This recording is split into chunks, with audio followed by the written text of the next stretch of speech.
మత్తయి సువార్త 21వ అధ్యాయము, మార్కు సువార్త 11వ అధ్యాయము, లూకా సువార్త 19:29 వచనం నుండి యోహాను సువార్త 12వ అధ్యాయం 12వ వచనంలో ఈ ప్రస్తావన రాయబడి ఉంది.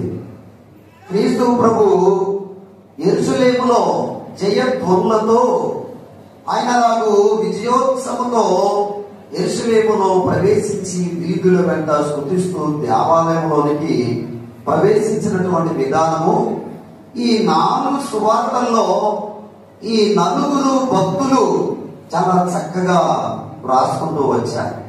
అయితే మత్తయి అటు తర్వాత లూకా గారు ఎక్కువ వచనాలు వారు రాశారు, ఎక్కువ సంగతులు వారు తెలియపరిచారు.